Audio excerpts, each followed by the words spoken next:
Good evening, Senators. Thank you for having me speak with you today. My name is Sarah, and I'm a lead organizer with the Disability Justice Network of Ontario.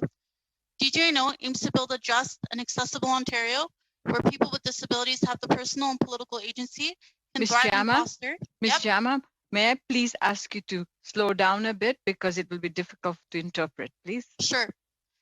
Can thrive and foster community and can build the power, capacity, and skills needed to hold people, communities, and institutions responsible for the spaces they create.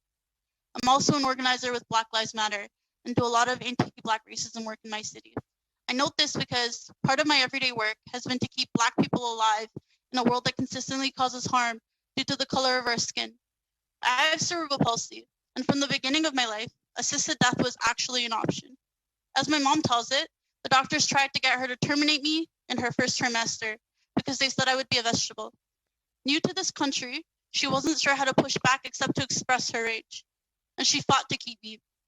She was bedridden until her second trimester, and then I was born at 6 months. My heart stopped, I was revived, and I remained in an incubator for the first 3 months on oxygen. According to a lung specialist, I likely have reduced lung capacity.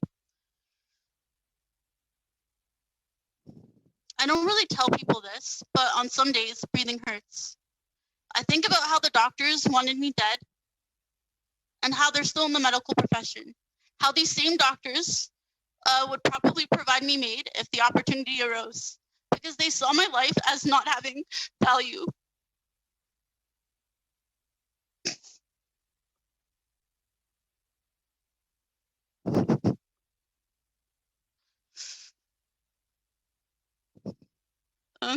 Sorry.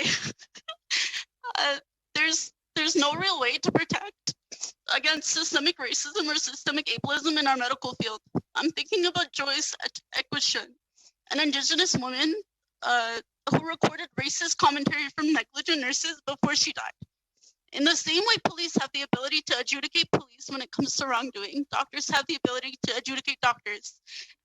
In the same way there's a silent brotherhood in policing, there's a silent brotherhood of medical professionals who at times can protect their own when harm is caused. I also think about the period that we're in during this pandemic.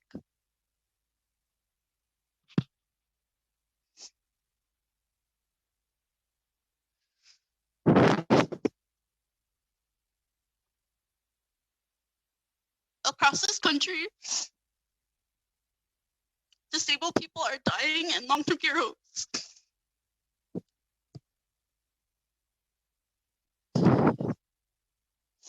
This institutionalization and mass death would not be possible if home care and personal support workers were funded adequately, if housing options were both affordable and accessible, and if we did not live in a society that devalues people outside of the workforce. Across this country, disabled people are living with government-sanctioned poverty rates on social assistance and without properly funded medication or therapy. What does choice truly look like under these conditions?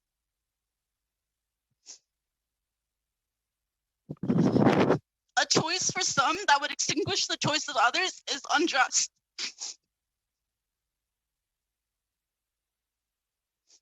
There's no way to ensure that people like Chris Gladders from Hamilton, Ontario, who chose to die using MAID during terrible conditions in our long-term care home, where he was covered with urine and feces, actually wanted to die.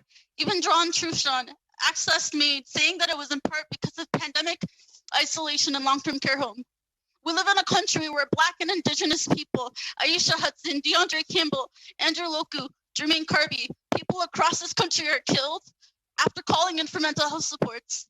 They claim to kill us in order to protect us from killing ourselves. And at the same time, we are debating today over amending the criminal code at a speed that is unprecedented to allow Black and Indigenous disabled people the choice to kill themselves.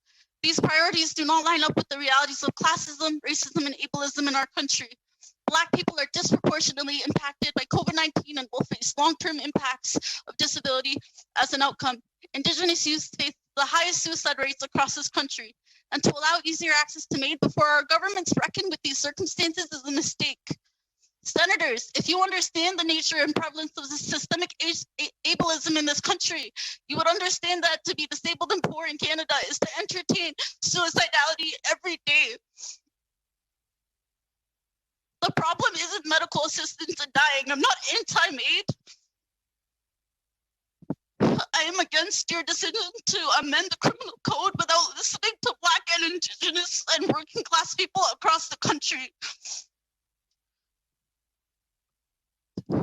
I'm against provinces pushing for triage protocols and revoking consent acts like what we're seeing in Ontario, taking notes from this bill, which tells us that disabled lives are to be devalued.